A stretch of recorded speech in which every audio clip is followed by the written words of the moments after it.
Hello, good morning students.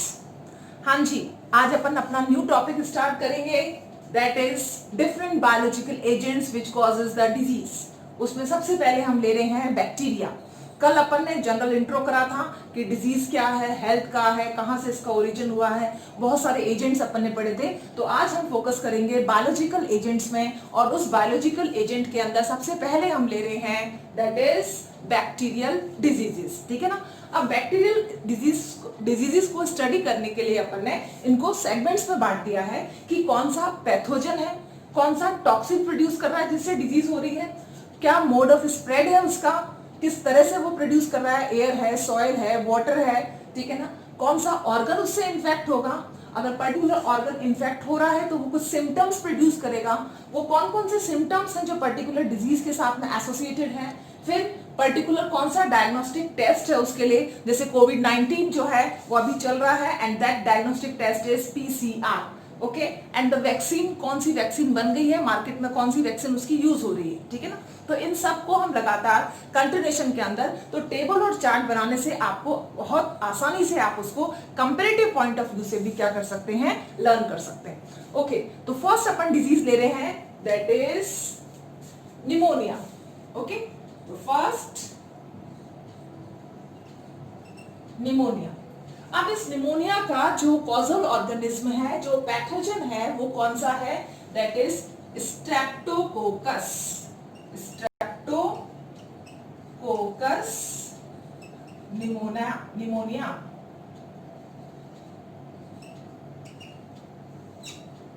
इसके अलावा आपने कई बुक्स में पढ़ा होगा डिप्लोकोकस। तो स्ट्रेप्टोकोकस क्या है, जीनस का नाम है, डिप्लोकोकस क्या है, जीनस का नाम है।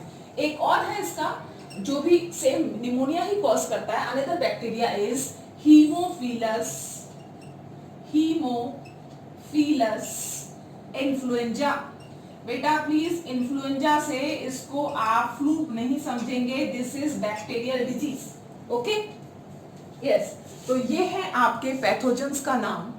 अब ये मोड ऑफ स्प्रेड, निमोनिया जो हुआ वो कैसे होगा, अगर कोई दूसरा हेल्दी पर्सन उसके कांटेक्ट में आता है तो पर्टिकुलर पर्सन जब है ड्रॉपलेट्स प्रोड्यूस करेगा, वो droplet due to the force of the gravity नीचे जाएंगे और कुछ सामने वाले हेल्दी पर्सन की बॉडी के अंदर डायरेक्टली ट्रांसमिट करेंगे, ठीक है ना। यहाँ से माउथ से सपोज करो जोर से आपको छींक आती है, बहुत आप हैवीली जो है कफिंग और स्नीजिंग कर रहे हैं, तो ड्रॉपलेट सामने वाले पर्सन के अंदर एंट्री कर लेंगे, ठीक है। दैट्स व्हाई मास्क का बहुत जरूरी हो गया है। मास्क इसलिए है क्योंकि आप अपने आप को प्रोटेक्ट कर सकें, ठीक है। लेकिन इस केस के अंदर पहले मास्क भी नहीं थे, अभी भी मास्क है, लेकिन वो सिर्फ वायरस की वजह से है। तो इस तरह की डिजीज जो है, बैक्टीरियल डिजीज भी ट्रांसमिट हो सकती है। कौन से फॉर्म के अंदर होती है ये, इसको हम क्या कहेंगे, ड्रॉपलेट। ओके, कौन सा ऑर्गन इससे इन्फेक्ट होगा, भाई ड्रॉपलेट किसी निमोनिया के पेशेंट ने प्रोड्यूस करी, उससे कौन सा ऑर्गन इन्फेक्ट हुआ, पर्टिकुलर इस बैक्टीरिया से, दैट इज लंग्स। तो इट्स वेरी सिंपल कि जो ऑर्गन इन्फेक्ट करेगा उसी के ऊपर क्या आएंगे, सिम्टम्स भी आएंगे। तो सबसे पहले ध्यान रखो, लंग्स है तो क्या हो रहा है, रेस्पिरेशन में क्या आएगी, प्रॉब्लम आएगी। Number 1, there is a problem in breathing.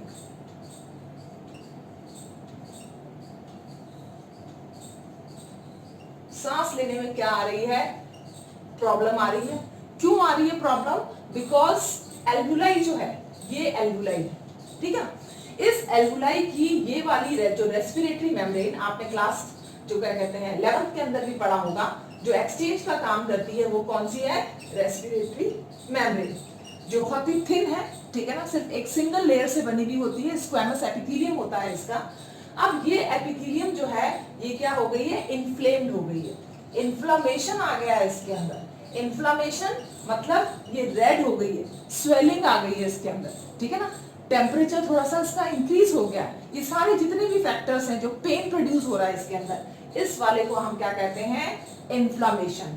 Inflammation means redness, inflammation means pain, inflammation means high temperature, जो भी इस तरह की एक्टिविटीज जो होती हैं, इन्फ्लामेशन मीन्स स्वेलिंग।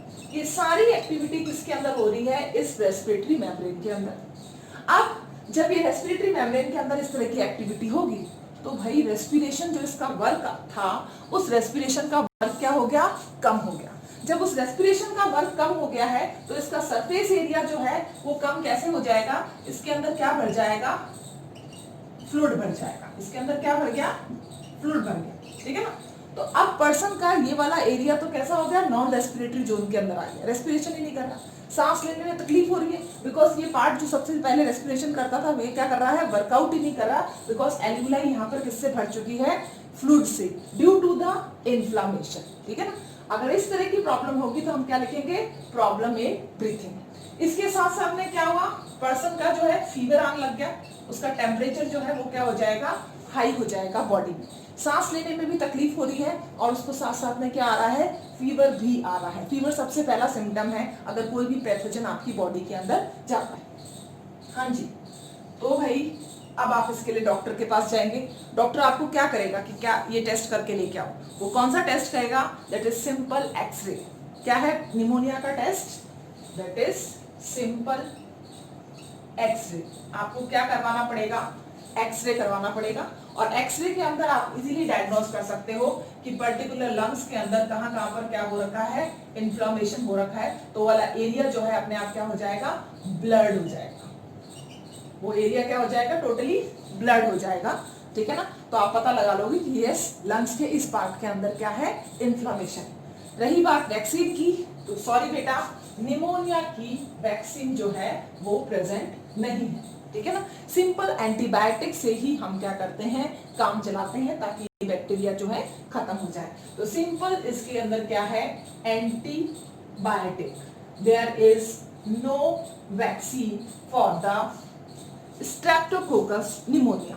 ओके, तो स्ट्रेप्टोकोकस निमोनिया और हीमोफिलस इन्फ्लुएंजा ने क्या कॉज करा, that is known as which disease, pneumonia. इस निमोनिया का मोड ऑफ ट्रांसमिशन क्या था, दैट इज ड्रॉपलेट। और ये कौन से पार्ट को इन्फेक्ट कर रहा है, लंग्स को। रेस्पिरेशन में क्या आएगी, प्रॉब्लम आएगी बिकॉज एल्वोलाई के अंदर क्या भर गया है, फ्लूइड भर गया है। और आप इसके लिए कौन सा टेस्ट करवाएंगे, एक्सरे टेस्ट।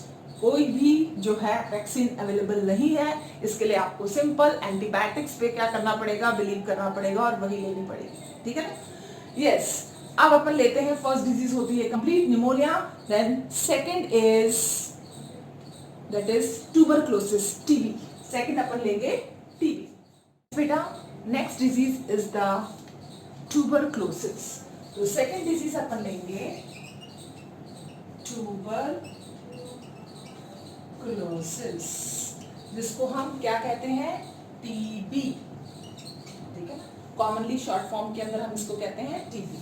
अब ये टीबी जो है इसका बेसिक रीजन जो बेसिक जो है पैथोजन जो है दैट इज माइकोबैक्टीरियम। क्या नाम है इसका, माइकोबैक्टीरियम, ठीक है ना। माइकोबैक्टीरियम ट्यूबरकुलाई, ट्यूबरकुलाई, ये है आपके पैथोजन का नाम जो डिजीज कॉज कर रहा है, दैट इज टीबी। अब ये डिजीज कॉज करने के बाद में, जैसे अपन ने पहले निमोनिया पढ़ा था, निमोनिया ने कोई टॉक्सिन सब्सटेंस प्रोड्यूस नहीं करा, यहाँ पर ये माइकोबैक्टीरियम ट्यूबरकुलाई एक टॉक्सिन प्रोड्यूस करेगा। उस टॉक्सिन को हम क्या कहते हैं, ट्यूबरक्यूलिन। सो ये क्या प्रोड्यूस कर रहा है, एक टॉक्सिन प्रोड्यूस कर रहा है और उस टॉक्सिन का नाम क्या है, ट्यूबरक्यूलिन। प्लीज ध्यान रखना ये क्वेश्चन आया हुआ है, ठीक है ना। सो ट्यूबरक्यूलिन इंपॉर्टेंट है। तो ट्यूबरक्यूलिन क्या है, टॉक्साइड। ये टॉक्साइड किसका है, बैक्टीरिया जब आपकी बॉडी के अंदर एंटर करता है तो वो खुद एक टॉक्सिन रिलीज करेगा। वो टॉक्सिन की वजह से ही हमको क्या हो रहा है, टीबी हो रही है, that is the tuberculosis and that toxin name is tuberculin. Okay, next is the mode of spread. अब ये कैसे स्प्रेड होगा, सेम वही मोड जो आपने किसमें पढ़ा था, निमोनिया के अंदर। ये किससे ट्रांसफर हो रहा है, via which method, that is known as droplet. कौन से मेथड से जाएगा ये, दूसरी बॉडी के अंदर, ड्रॉपलेट। कौन सा ऑर्गन इन्फेक्ट होगा, आपको सबको मालूम है टीबी कहाँ इफेक्ट करती है, दैट इज लंग्स, ठीक है ना। तो ऑर्गन कौन सा इन्फेक्ट होगा, लंग्स। भाई लंग्स है तो ऑब्वियसली लंग्स के ही सिम्टम्स आएंगे, ठीक है ना। अब इसमें प्रॉब्लम क्या होती है, जैसे निमोनिया में आपको फीवर आया था, बहुत तेज फीवर आता है, ठीक है, इसमें जो फीवर आता है that is low grade fever, low grade fever. तो आपको लो ग्रेड क्या आएगा, फीवर आएगा। और लो ग्रेड फीवर के साथ साथ, अच्छा एक चीज और ध्यान रखना, आपने इसमें लंग्स का है, लंग्स के अलावा ऑर्गन्स भी इन्फेक्ट करते हैं। अगर टीबी ज्यादा फैल जाता है तो लंग्स के अलावा क्या होगा, और दूसरे ऑर्गन, सपोज करो आपका ब्रेन, ब्रेन भी इससे इन्फेक्ट हो सकता है, किडनी, किडनी भी इससे इन्फेक्ट हो सकती है, ठीक है ना। ऑर्गन लाइक ब्रेन, किडनी, एग्जेक्ट्रा, कोई भी ऑर्गन बॉडी का आपका इफेक्ट हो सकता है, लेकिन पहला मेजर इफेक्ट किस पे जाएगा, लंग्स पे। तो इस चीज का ध्यान रखें कि टीबी सिर्फ लंग्स से ही एसोसिएटेड नहीं है, ये बॉडी के डिफरेंट रीजन के अंदर भी आराम से इजीली क्या कर सकता है, एंट्री कर सकती है। क्या एंट्री कर सकता है, ट्यूबरकुलिन टॉक्सिन एंट्री कर सकता है। तो ऑर्गन्स भी इसके अंदर क्या है, इंपॉर्टेंट है।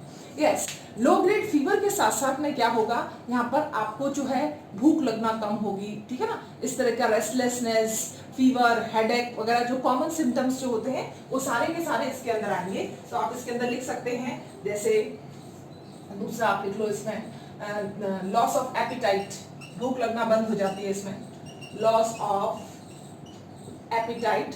तो पर्सन जो है उसको थोड़ा सा क्या होता है, मतलब आलसपन सा नहीं होता, उस तरह का जो है फीलिंग जो है इसके अंदर आती है।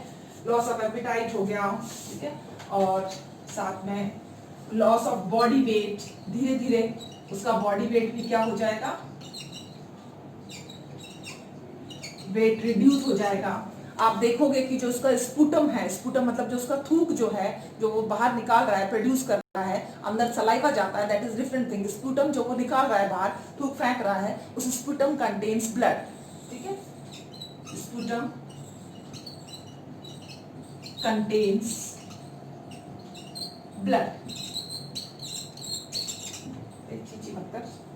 यस, अब देखिए आप इसके लिए कौन सा डायग्नोस्टिक टेस्ट कराएंगे।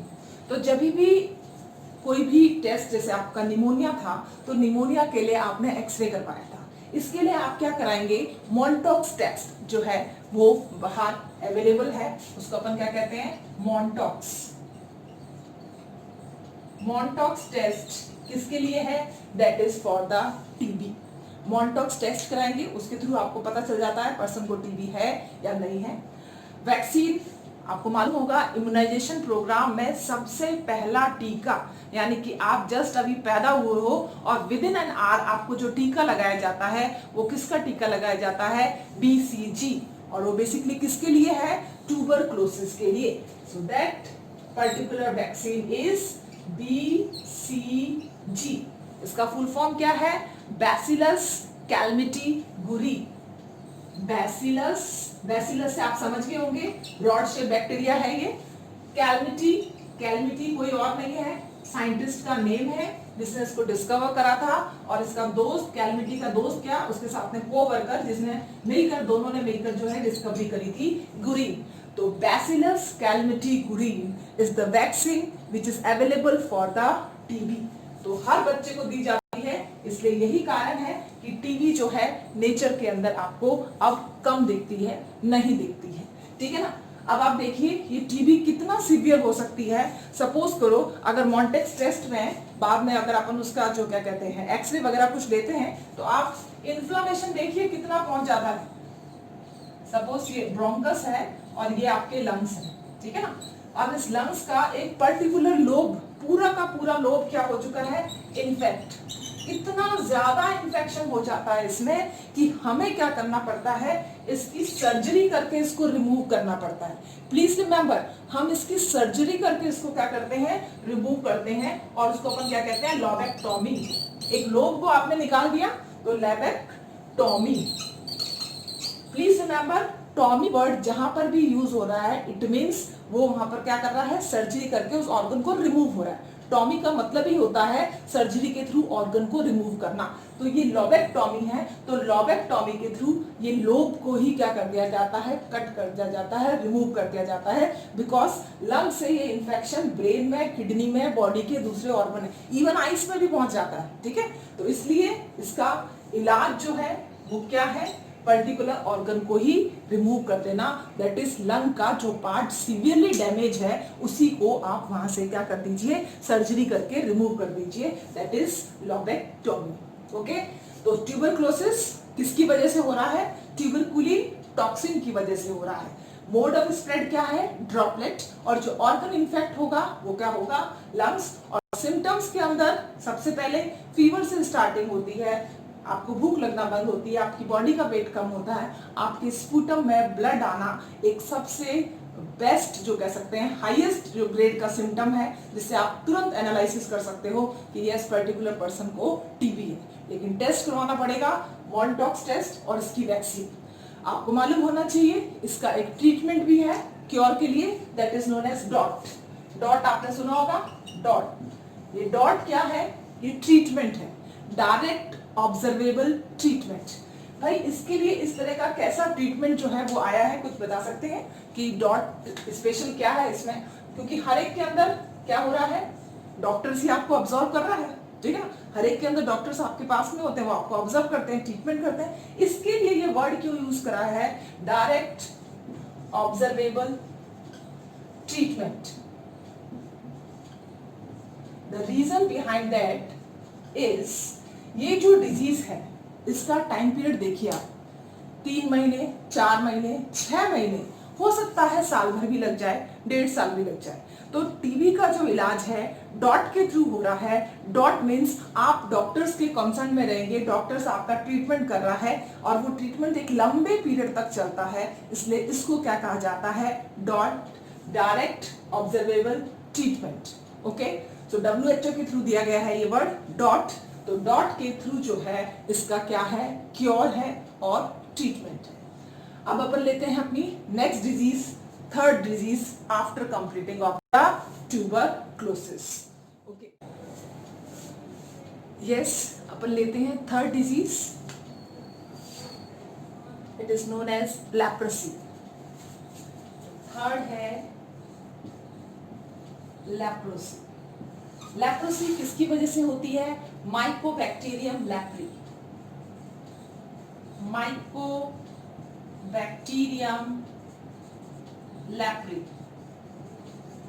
तो ये जो माइकोबैक्टीरियम लेप्री है ये एक टॉक्सिन प्रोड्यूस करता है, उस टॉक्सिन को हम क्या कहते हैं, लेप्रोनिन। टॉक्सिन इज लेप्रोनिन, ठीक है ना। तो इसने एक टॉक्सिन प्रोड्यूस करा है लेप्रोनिन, उसकी वजह से क्या हो रहा है, लेप्रोसी जैसी प्रॉब्लम जो है वो अराइज हो रही है। अब बात आती है स्प्रेड की। तो भाई ये स्प्रेड कैसे होगा, तो स्प्रेड का मोड क्या है इसके अंदर, आप पर्सन के अगर डायरेक्ट कांटेक्ट में आते हैं तो आपको क्या हो सकता है, दैट इज लेप्रोसी। यानी कि डायरेक्टली आप उसके कांटेक्ट में आइए, डायरेक्ट कांटेक्ट के थ्रू जो है इसमें हो रहा है, तो डायरेक्ट ट्रांसमिशन।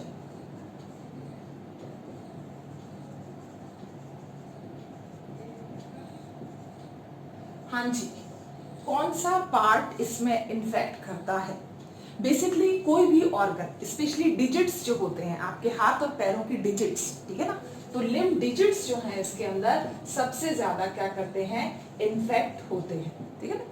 स्किन वाला पोर्शन भी इन्फेक्ट हो रहा है, लिम्ब डिजिट के साथ आप स्किन भी लिख सकते हैं, क्योंकि स्किन सबसे पहले क्या होगी, इससे इफेक्ट होगी।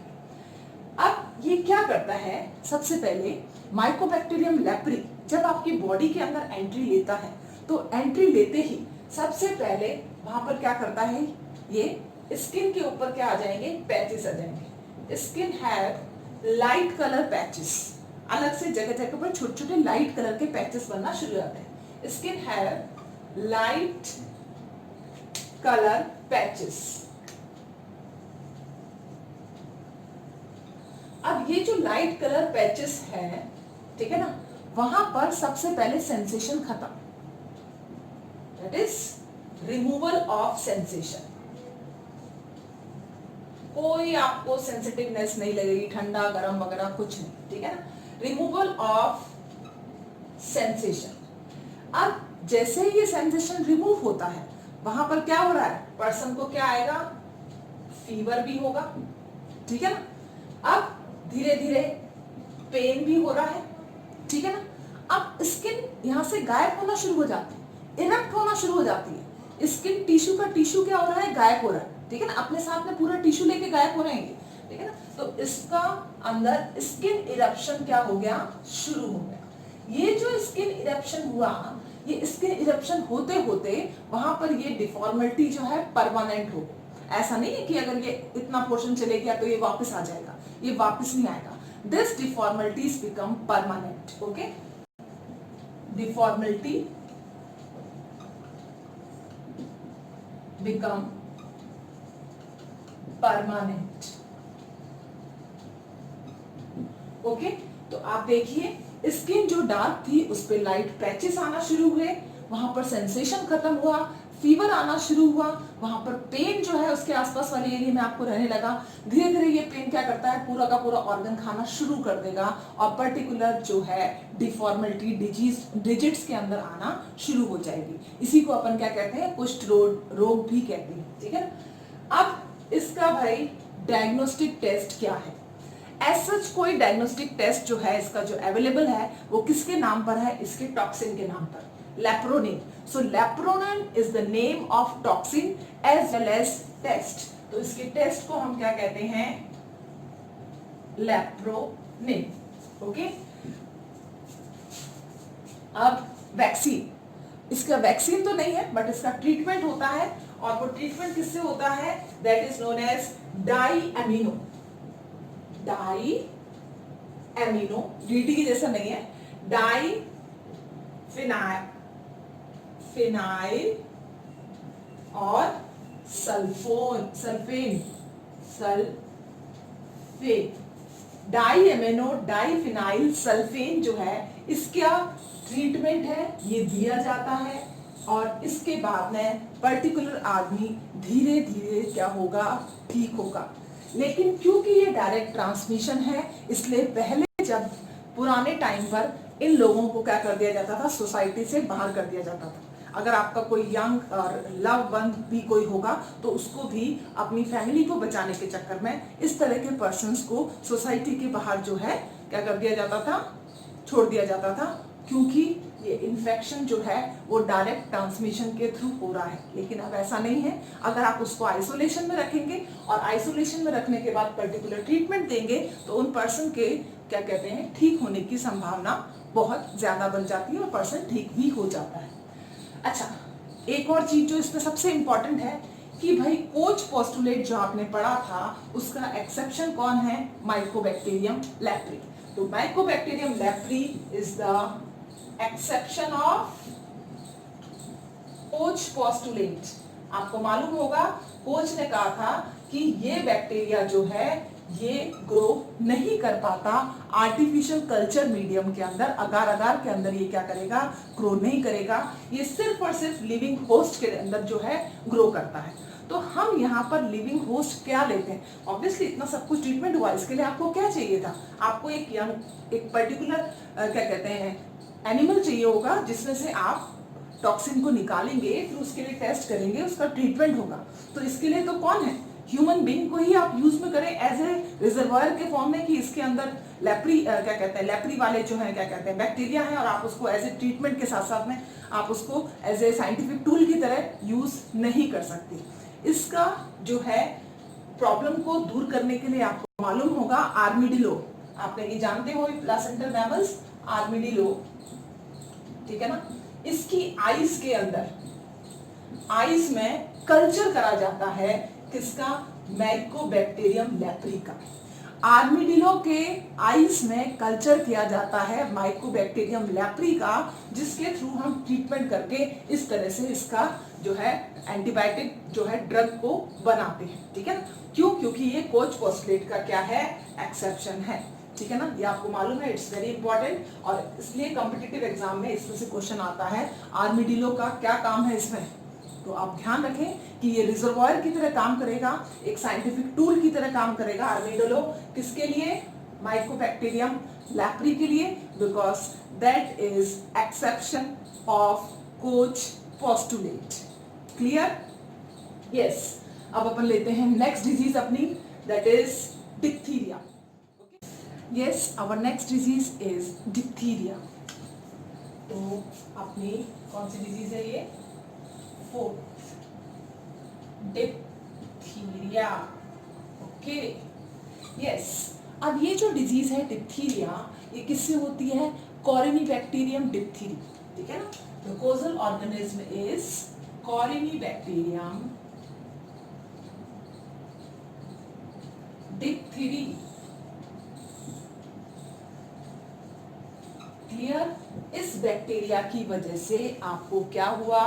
दैट इज डिप्थीरिया, डिजीज का नाम है। अब मोड ऑफ स्प्रेड क्या है डिप्थीरिया का?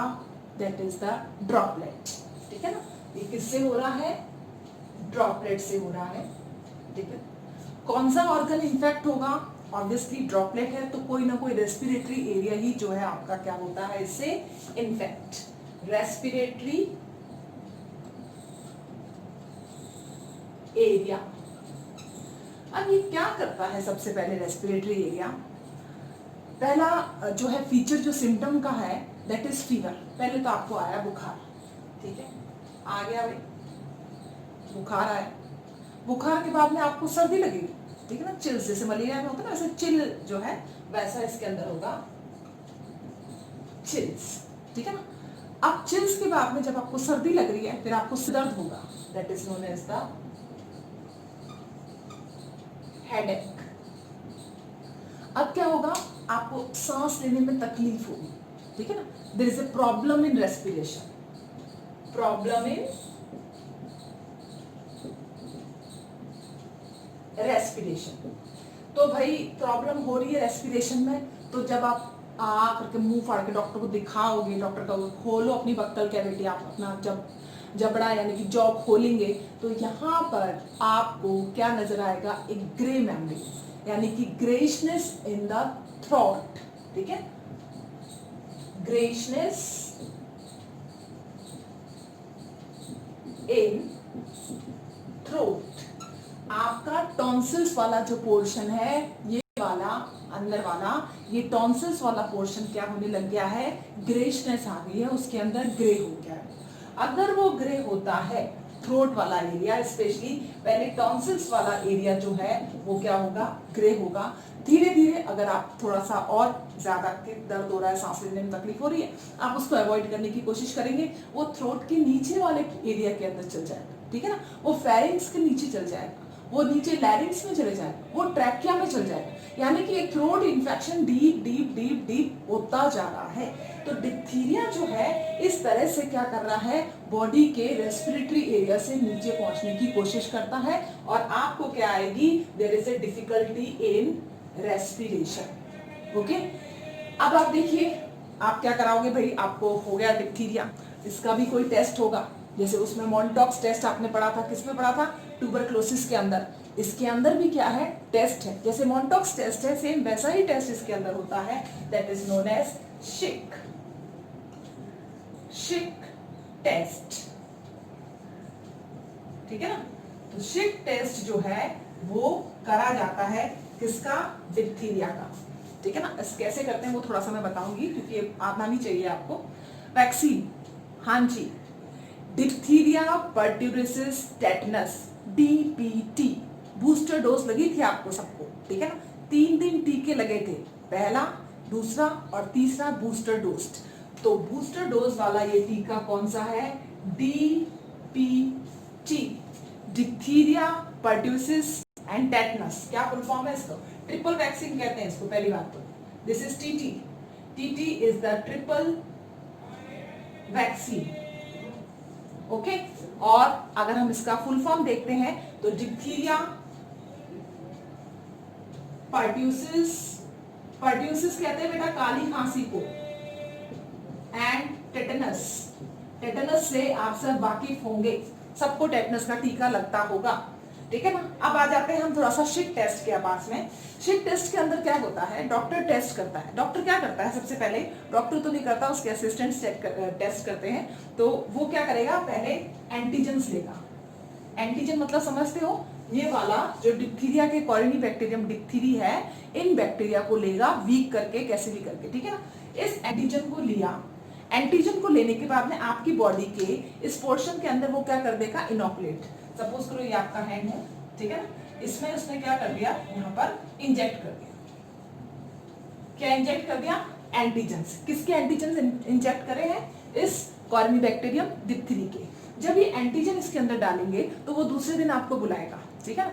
अगर आपके हैंड में इस तरह की स्वेलिंग आ जाती है, जैसे मैं रेड पेन लेती हूँ यहाँ पर, इस तरह से ये इन्फ्लामेशन नजर आएगा। अगर ये इन्फ्लामेशन नजर आ रहा है, इट मीन्स आपको पॉजिटिव है, आपका टेस्ट क्या आया है, पॉजिटिव है, आपको डिप्थीरिया की प्रॉब्लम है, आपको डिप्थीरिया हो चुका है, ठीक है ना। तो ये टेस्ट अगर इन्फ्लामेशन आता है तो अगर इन्फ्लामेशन आएगा तो यहाँ पर क्या हो जाएगी, थोड़ा सा रेडनेस, स्वेलिंग इस तरह का हो जाएगा। लेकिन अगर वो यहाँ पर आपको इनोकुलेट करता है इसके एंटीजन डिप्थीरिया के, और वो बिल्कुल थोड़ा सा ग्रो करेगा, हल्का सा इन्फेक्शन मतलब इन्फ्लामेशन आया है, इट मीन्स ये टेस्ट क्या है, नेगेटिव। तो इस टेस्ट को आप क्या कहोगे, नेगेटिव, और ये टेस्ट क्या हो गया, पॉजिटिव। यही शिप टेस्ट है और यही टीबी का मॉन्टॉक्स टेस्ट भी है। दोनों ही टेस्ट लगभग एक जैसे हैं, जिनके अंदर सिंपली एंटीजन को आपकी बॉडी के अंदर इनोकुलेट करा जाता है और दूसरे दिन उसके रिएक्शन को देखा जाता है। अगर इन्फ्लामेशन आता है तो ये शो करता है कि आपका टेस्ट क्या है, पॉजिटिव, यानी कि डिप्थीरिया के बैक्टीरिया आपकी बॉडी के अंदर है और आपको पर्टिकुलर ट्रीटमेंट लेने की जरूरत है, that is the vaccine DPT, जिसको हमने क्या कहा है, ट्रिपल वैक्सीन। ओके तो यहाँ पर सबसे इंपॉर्टेंट फीचर जो है, ग्रेइशनेस आ जाना, किसमें, यहाँ पर टॉन्सिल्स के पास। ये थ्रोट है, इस थ्रोट के पास में ही क्या है, टॉन्सिल्स है। अगर इस टॉन्सिल्स के अंदर ग्रेइशनेस आ रही है, इट मीन्स कि उसके अंदर क्या हो रहा है, डिप्थीरिया की प्रॉब्लम आ गई है। क्लियर, रेस्पिरेटरी एरिया में है, ड्रॉपलेट के थ्रू हो रहा है, ठीक है ना। तो ड्रॉपलेट के थ्रू जो है इन्फेक्शन जो है दूसरे बॉडी के अंदर आ सकता है, ठीक है ना। That is corynebacterium diphtheriae, that is known as the causal organism. इसका कोई टॉक्साइड नहीं है, इसलिए यहाँ पर मेंशन नहीं करा है। जो भी टॉक्सिन बनाते हैं उनका अपन ने मेंशन करा है, ठीक है। यस, नेक्स्ट डिप्थीरिया के बाद में अपन लेते हैं पर्ट्यूसिस, काली खांसी। Yes, our fifth disease pertussis. Next fifth pertussis. Pertussis disease किससे होती है, ठीक है ना, क्या नाम है इसका, पर्ट्यूसिस। पर्ट्यूसिस डिजीज बेसिकली होती है बॉटिडिलियम, ठीक है ना, बॉटिडिलियम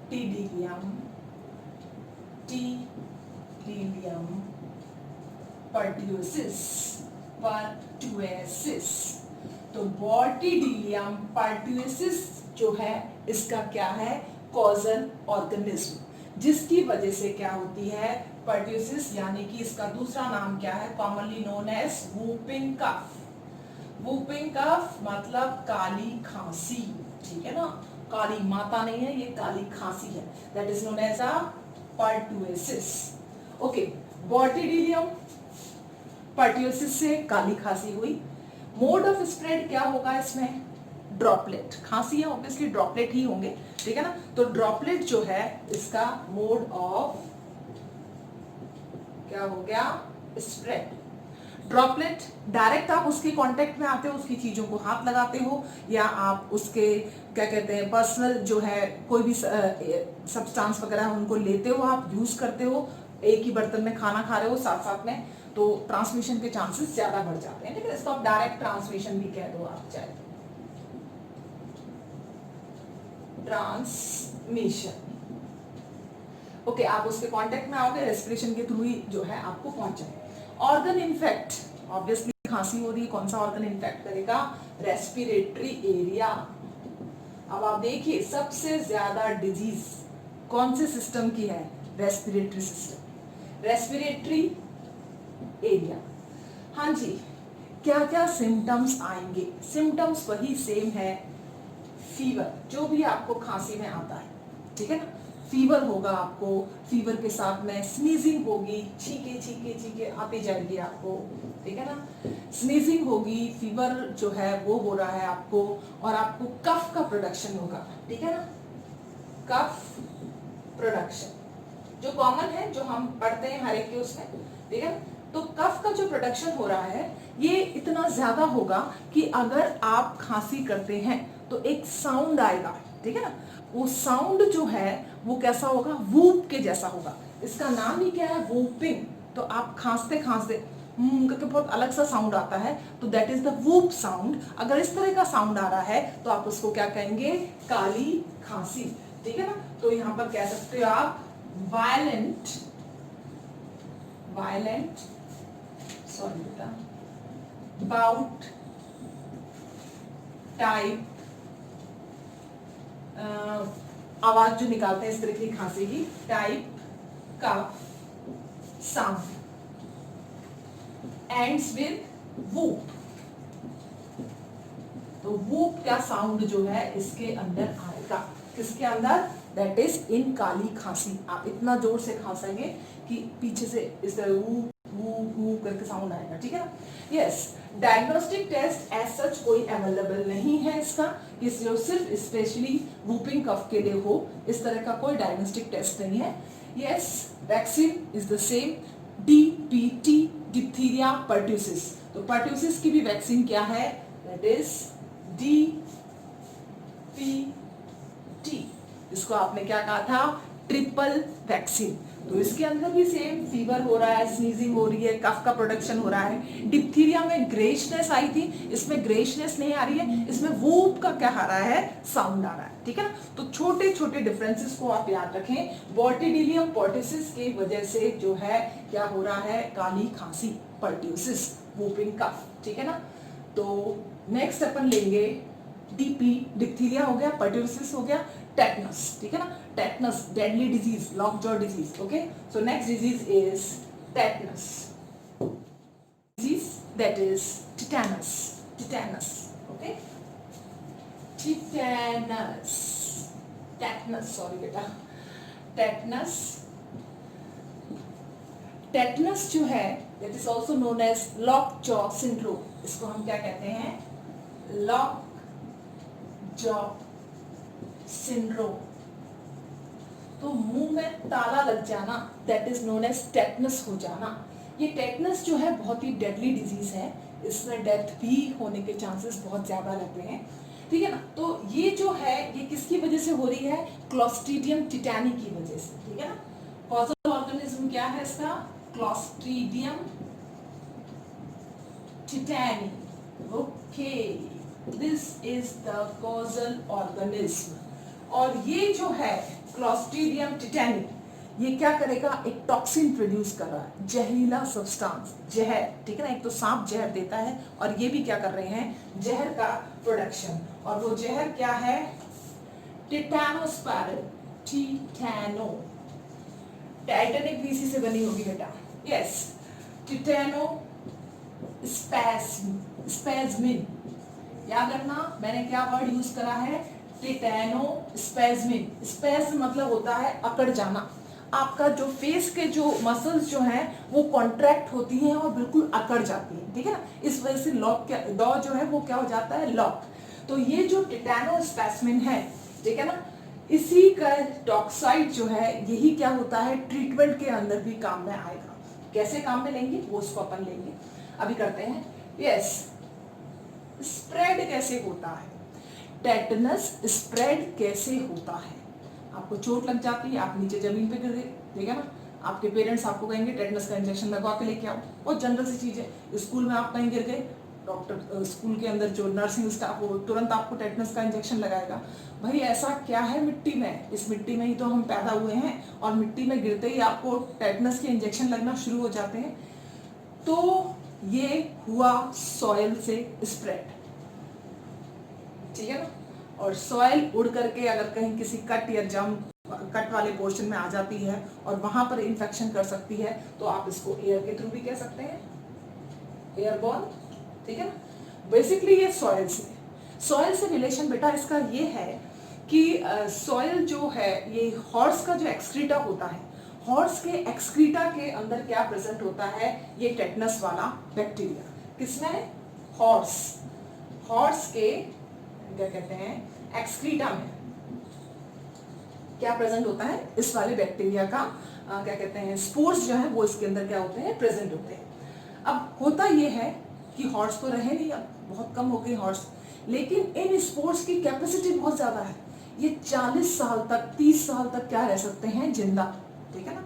ये स्पोर्ट्स जो है वायबल होते हैं 30 ईयर 40 ईयर्स तक, तो इतने लंबे समय तक ये वायबल रहते हैं। तो कभी ये भी हो सकता है कि जिस धरती पर आपका या जिस एरिया के अंदर आपका मकान हो वो कभी अस्तबल रहा हो, ठीक है ना। और ऑब्वियसली सब जगह युद्ध वगैरह होते थे तो घोड़े बहुत ज्यादा यूज में आते थे, तो हॉर्स का एक्सीडेंट हो सकता है, ठीक है ना।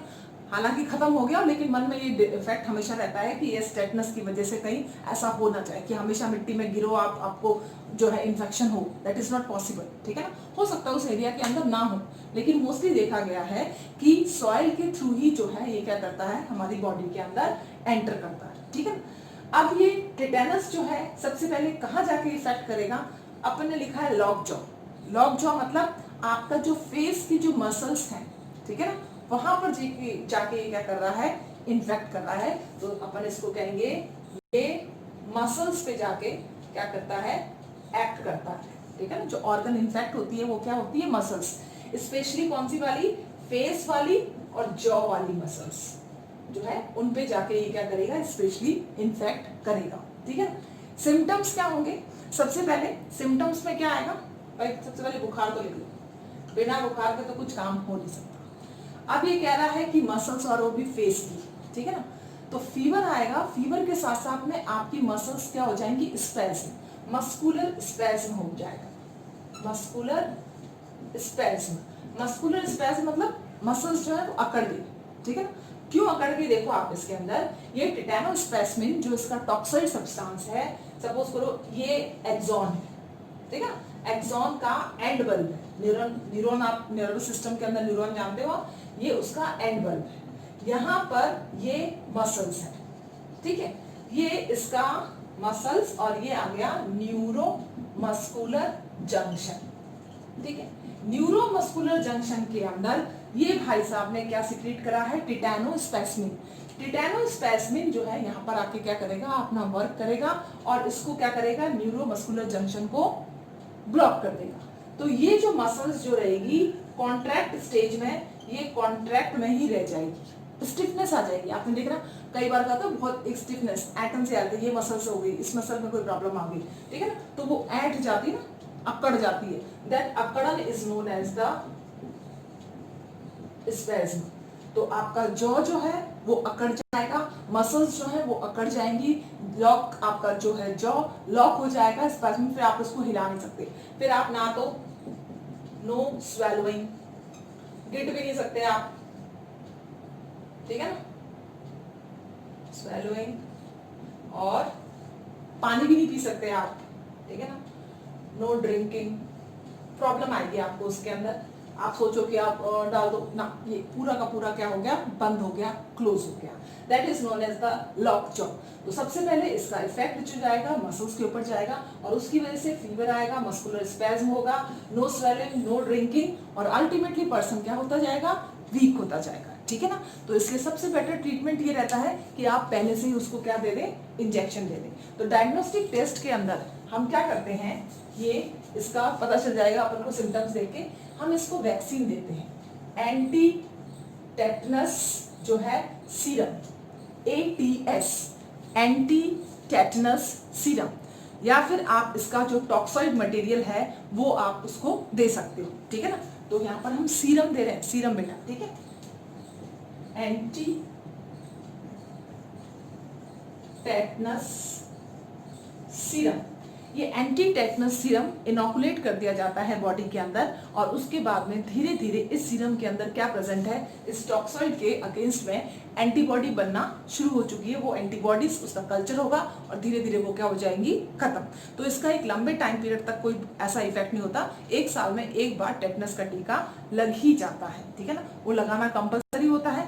अच्छा, एक और चीज देखी गई है कि जो एरिया कोरोड हो जाता है, भाई सपोज करो आप कहीं थे और सुई, क्या कहते हैं, लोहे की कील या कोई जंग वाला पोर्शन लग गया हो इस तरह का, तो अपन क्या करते हैं उसका स्पेशली टेटनस का टीका लगाते हैं, अगर कोई जंग वाली चीज हमारी बॉडी के अंदर, कोरोड वाला आयरन आपकी बॉडी के अंदर चले जाता है। इसके पीछे रीजन ये है कि जब वर्ल्ड वार हुआ था तो वर्ल्ड वार के अंदर काफी सारे जो है सोल्जर्स की डेथ हुई थी। उनके समय, उस समय जो युद्ध किससे होता था, तलवारों से और इस तरह के क्या कहते हैं वेपन से होता था, वो सब आयरन की बनी हुई होती थी। तो जब इतनी सारी डेथ होंगी, ठीक है ना, वेपन्स उनके वहीं रहते थे, वो कोरोड हो जाते थे, वो कोरोजन की वजह से ऐसा माना जाता था, मिथ है, this is myth, totally myth, कि ये बैक्टीरिया जो है टेटनस वाला आपकी बॉडी के अंदर एंटर कर सकता है। इसलिए आज भी हमारे अंदर दिमाग में वो ये है कि जरा सा भी लोहे का कुछ पोर्शन लग जाएगा तो हम तुरंत क्या करेंगे, टेटनस का इंजेक्शन लगवाएंगे, ठीक है ना। But that is basically related to the world war, जब सोल्जर्स के पास में वेपन्स होते थे और वो वहां पर पड़े पड़े उनमें जंग लग जाती थी, कोरोजन आ जाता था और वो कोरोड एरिया से, ऐसा माना जाता है, वहीं से उस समय जो है इसका जो है ज्यादा अमाउंट के अंदर टेटनस वाली डिजीज स्प्रेड हुई थी, तो वहीं से इसका लिंक है, इस वजह से जो है कुछ है। बाकी ऐसा कुछ नहीं है कि लोहे की जंग से आपको जो है बैक्टीरिया इसका अंदर एंटर कर जाता है, ठीक है। ओके, तो वैक्सीन और इसका कोई डायग्नोस्टिक टेस्ट एज सच है नहीं कि आप उसको डायग्नोस करो, सिंपल सा है। आप पहले ही हम क्या करते हैं, इसका जो है टीका लगवा लेते हैं, ठीक है ना। तो ये no test is available. So after completing of the tetanus, अब हम कौन सी डिजीज लेंगे, लेप्रेसी होगी, पर्ट्यूसिस हो गया, टेटनस हो गया, यस 6। अब अपन 7th डिजीज एक और लेंगे, एंड दैट डिजीज कौन सी है देखते हैं। Yes, our next disease is typhoid. तो 7th अपन लेते हैं बेटा टाइफाइड। टाइफाइड को एंटेरिक फीवर भी कहा जाता है। क्या कहा जाता है इसको, एंटेरिक फीवर। एंटर का मतलब आप समझते हैं gastro intestinal tract, okay. Enteric fever है और इसका कॉजेटिव ऑर्गेनिज्म कौन है, it is Salmonella, Salmonella typhi. Salmonella typhi जो है वो क्या कर रहा है, ये डिजीज प्रोड्यूस कर रहा है, कौन सी वाली, टाइफाइड, ठीक है ना। यस, अब आती है इसकी मोड ऑफ स्प्रेड, कैसे ये एक दूसरे से फैलेगा। तो सबसे पहले इसका जो स्प्रेडिंग का जो प्रोसेस जो होता है, दैट इज फीको ओरल रूट अपन कहेंगे इसको, फीको ओरल रूट। तो फीको ओरल रूट से हमारा ये मतलब है, फॉर एग्जाम्पल इसके लिए क्या चाहिए, एक मैकेनिकल कैरियर भी चाहिए। Please remember, there is a need of 1 mechanical carrier. अब आप देखो, सपोज करो ये क्या है, एक्सक्रीटा। अगर ओपन एक्सक्रीटा होता है तो ये एक्सक्रीटा है, हाउस फ्लाई आएगी इसके पास में घूमते घूमते, ये हाउस फ्लाई आई, ठीक है, ये इसके पंख है, ये मस्का डोमेस्टिका आती है और इसके ऊपर विजिट करती है, किसके ऊपर, एक्सक्रीटा के ऊपर। और यहाँ से विजिट करने के बाद में ये पहुंच जाती है आपके खाने की प्लेट में, ठीक है ना, ये खाने की प्लेट है और ये मस्का डोमेस्टिका यहाँ पर आ गई। अब ये क्या करेगी, इस फीकल में जो मटेरियल होगा सल्मोनेला टाइफी, उसके स्पोर्स अपने साथ में लाके आपके क्या कर देगी, फूड में रख देगी। That is known as the feco-oral route that needs a mechanical carrier like housefly.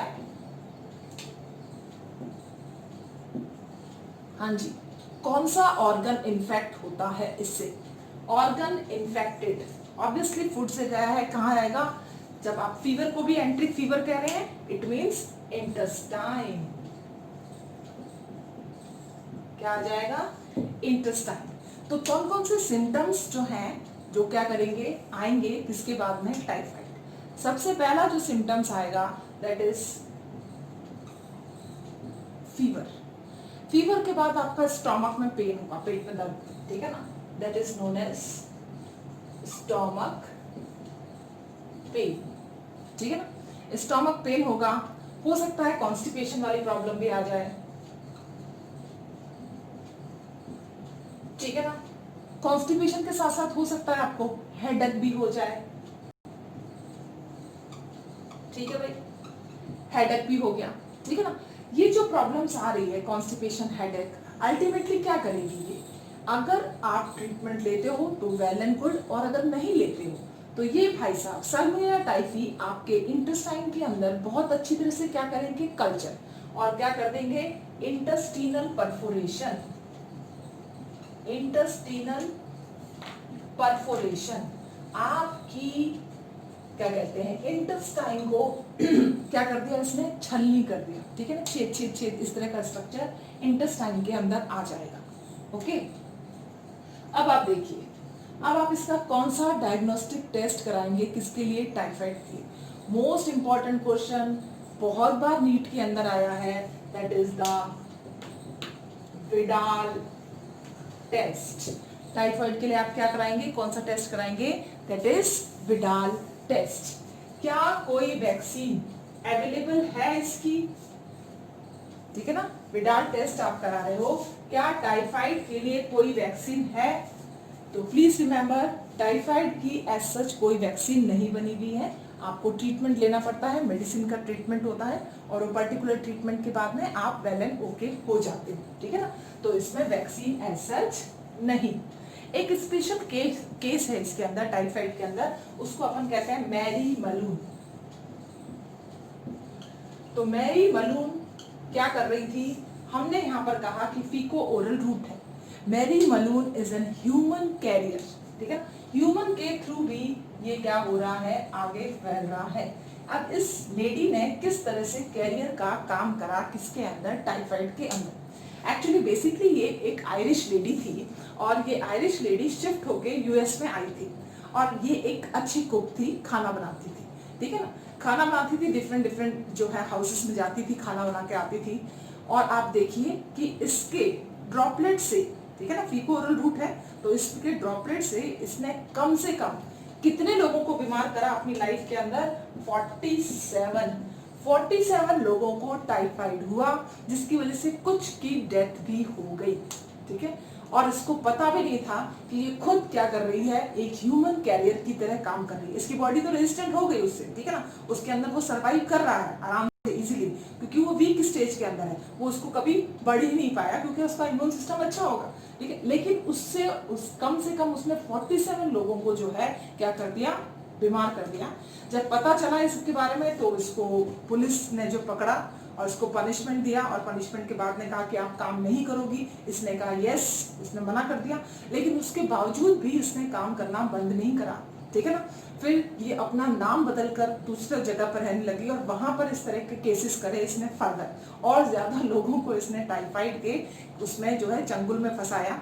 उसके बाद में जब पुलिस को पता चला कि इस तरह से लेडी वापस काम करने लग गई है, तब उन्होंने इसको लास्ट में अल्टीमेटली जेल के अंदर, प्रिजन के अंदर क्या कर दिया, डाल दिया। तब जाके मैरी मलून की हिस्ट्री जो है वो कंप्लीट हुई, ठीक है ना। तो ह्यूमन भी कैरियर का काम कर सकते हैं डिजीज के लिए, ठीक है, उसमें से ही था एक आपका टाइफाइड। ओके, नेक्स्ट अपन लेते हैं cholera. Yes, our next disease is cholera. It is the 8th one. Cholera. Cholera का causal organism क्या है? That is the comma shape Vibrio cholera. किससे हो रहा है ये? Vibrio cholera. Okay. अब आप देखिए मोड ऑफ स्प्रेड कैसे पहुंचता है ये, सेम वही मैकेनिज्म है, फीकल ओरल रूट, ठीक है ना, फीको ओरल रूट।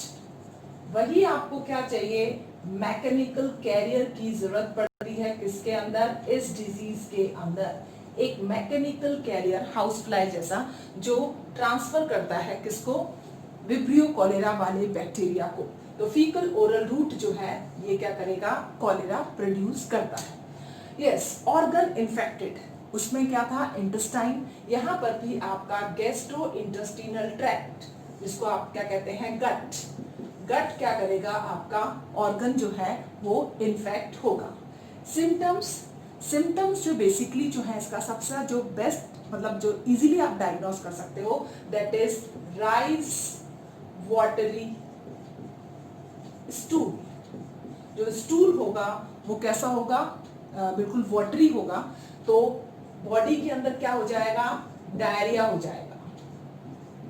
तो डायरिया की वजह से डेथ हो जाती है, ठीक है ना। डिहाइड्रेशन, इस तरह की प्रॉब्लम जो है किसके अंदर आ जाएगी, बॉडी में, just because of the this vibrio cholera.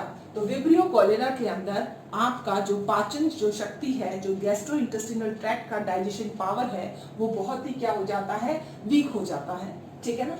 अब इसका डायग्नोस्टिक टेस्ट कैसे करा जाता है, एज सच इसका कोई डायग्नोस्टिक टेस्ट जो है वो मेंशन नहीं है, ठीक है, कि भाई आप इसको पर्टिकुलर ये वाला डायग्नोस्टिक टेस्ट इसके लिए करा।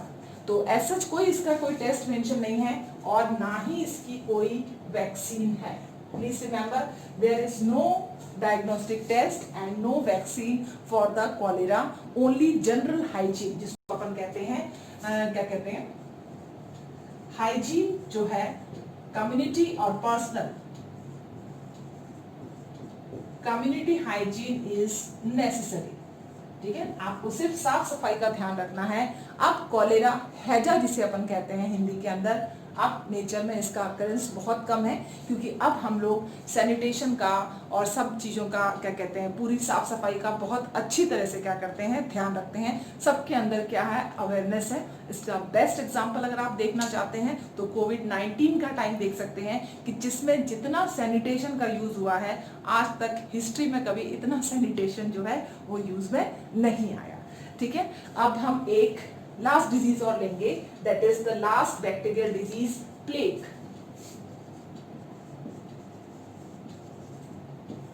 ओके, प्लेग को हम ब्लैक फीवर भी कहते हैं। क्या कहते हैं इसको अपन, काला बुखार, ब्लैक फीवर, ठीक है ना। ये जो ब्लैक फीवर जो है आपका, दैट इज इसका एक और नाम है प्लेग के साथ साथ में ब्यूबोनिक प्लेग भी कहा जाता है। इसमें क्या कहते हैं, ब्यूबो जो है बॉडी के अंदर फॉर्मेशन हो जाता है, तो इसको ब्यूबोनिक प्लेग भी कहते हैं।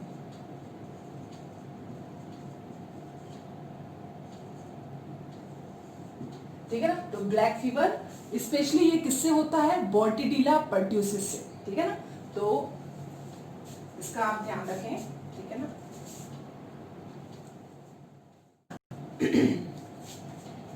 Yes, last is the plague. अब हम लास्ट में एक डिजीज लेंगे, plague. Next is the 9 plague. Plague को हम ब्लैक फीवर के नाम से भी जानते हैं, काला बुखार, black fever. The causative organism of plague is Yersinia pestis. Yersinia pestis. Basically एक फ्लाई, इसमें वेक्टर का एक नीड होती है, बिना वेक्टर ये ट्रांसफर नहीं हो सकता, and that vector is xenopsylla. Vector है इसका रेड फ्ली। बेसिकली ये किसमें पाई जाती है, रेड फ्ली चूहों के अंदर ही है, चूहों की ही डिजीज है, चूहों से चूहों में ही होती है। लेकिन अगर चूहे की डेथ हो जाती है तो ये हमारे कांटेक्ट में भी आ जाता है, कौन, यर्सिना पेस्टिस, ठीक है ना। तो बेसिकली ये किसकी डिजीज है, रैट की डिजीज है। लेकिन अगर रैट का ज्यादा क्या कहते हैं अमाउंट के अंदर डेथ कवरेज हो जाता है तो ये डिजीज ह्यूमन बीइंग के अंदर भी ट्रांसफर हो सकती है। Yes, that is known as xenopsylla. तो जिनोप्सिला क्या है, एक रेड फ्ली है जो वेक्टर है, जिसकी वजह से जो है क्या हो रही है, डिजीज। तो मोड ऑफ स्प्रेड क्या है, आर्थ्रोपोड, ठीक है ना, आर्थ्रोपोडा इसके अंदर मोड ऑफ स्प्रेड है। तो that mode of spread is rat flea, और वो कौन है, जिनोप्सिला, जो रेड के पास में, ये एक्चुअली किसकी डिजीज है, रेड की ही डिजीज है, ठीक है ना। लेकिन जब रेड की डेथ हो जाएगी, ज्यादा उसमें डेथ हो रही है, तब ये डिजीज ह्यूमन के अंदर क्या हो सकती है, ट्रांसफर हो सकती है। और ऐसा हुआ भी है, आज से ठीक 100 साल पहले भी प्लेग एक महामारी के बीच में पैंडेमिक डिजीज के फॉर्म के अंदर नेचर में आया था। जैसे आज कोविड-19 आया है तो यूरोप की आधे से ज्यादा जनसंख्या खत्म हो गई थी, किससे? Just because of this plague disease. Organ infected, organ जो इसमें इन्फेक्ट होता है that is the groin area. Groin area आपको मालूम होगा, जो एरिया जेनिटेलिया के आसपास होता है, मेल और फीमेल जेनिटेलिया के आसपास वाले एरिया को अपन क्या कहते हैं? Groin area. इसके अलावा एंड आर्मपिट्स, वहां पर जो है ये ऑर्गन्स को क्या करता है? इन ऑर्गन्स को इन्फेक्ट करता है। बेसिकली जो सबसे इंपॉर्टेंट जो सिम्टम्स जो है इसका, वो क्या होता है? लम्स का फॉर्मेशन, लम्प और ब्यूबो, ठीक है ना, ब्यूबो फॉर्मेशन। लंप और ब्यूबो बेसिकली क्या है? एक सपोज करो ग्रोइन एरिया है तो आर्मपिट वाला एरिया है, तो उसमें क्या आ जाएगी? स्वेलिंग आ जाएगी और इस तरह से मास जो है उसका क्या हो जाएगा? थिक हो जाएगा और इंक्रीज होना शुरू। जहां पर भी ये है ज़िनोप्सिला, वहां पर एक लंप लाइक स्ट्रक्चर, एक उभार जैसा स्ट्रक्चर बनना शुरू हो जाता है, ब्यूबो लाइक स्ट्रक्चर बनना शुरू हो जाता है। कहां पर? ग्रोइन एरिया के अंदर और आर्मपिट एरिया के अंदर, ठीक है ना। तो ब्यूबो फॉर्मेशन एंड अल्टीमेटली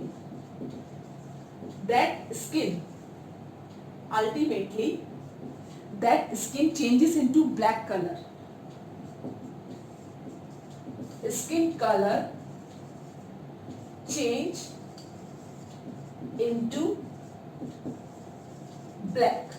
तो ब्लैक कलर के अंदर ये क्या हो जाएगी? चेंज हो जाएगी। तो आप इसको क्या कहोगे कि यहाँ पर्टिकुलर सिम्टम जो है इसका आ गया। अगर ब्लैक हो रही है स्किन, ठीक है ना, तो ब्लैक स्किन का मतलब ही यही है, इसी को ब्लैक फीवर कहा गया है, ठीक है ना। काली पड़ जाती है, बिल्कुल ब्लैक हो जाती है स्किन। यस, इसका जो डायग्नोस्टिक टेस्ट है दैट इज द वेसन स्टेन टेस्ट। ये इसका डायग्नोस्टिक टेस्ट है। एज सच कोई वैक्सीन इसकी अवेलेबल नहीं है, ठीक है ना, कोई वैक्सीन नहीं है। ये टेस्ट के थ्रू हमें पता चल जाता है और एंटीबायोटिक ट्रीटमेंट के थ्रू इसको हम क्या करते हैं? खत्म करते हैं। तो रेट से रेट में होने वाली बीमारी है ये। बाई चांस हम इसकी पकड़ में आ गए और इसकी वजह से half of the human generation खत्म हुई थी आज से ठीक 100 साल पहले, दैट इज 1920 में, ठीक है। तो आपको ध्यान होना चाहिए, प्लेग तभी भी महामारी के रूप में एक आया था, उसके बाद में इसका थोड़ा थोड़ा मतलब कम होते होते अब ये बिल्कुल जीरो पर आ चुका है, ठीक है ना। बहुत ही कम होता है, रेयरली आपको कहीं मिल जाएगा। तो इस डिजीज को हम क्या कहते हैं? Black fever disease. तो अपना बैक्टीरियल डिजीज वाला पोर्शन होता है कंप्लीट। अब हम नेक्स्ट वीडियो के अंदर मिलेंगे नेक्स्ट डिजीज, डिफरेंट डिजीज लेके other bacteria, other biological agent के साथ में। तो first bacterial disease, one of the biological agent is now finished, that is the bacteria. Hope so आपको समझ में आया होगा। If there is any doubt, please write in the comment box or ask in the Telegram group. Okay बेटा, thanks.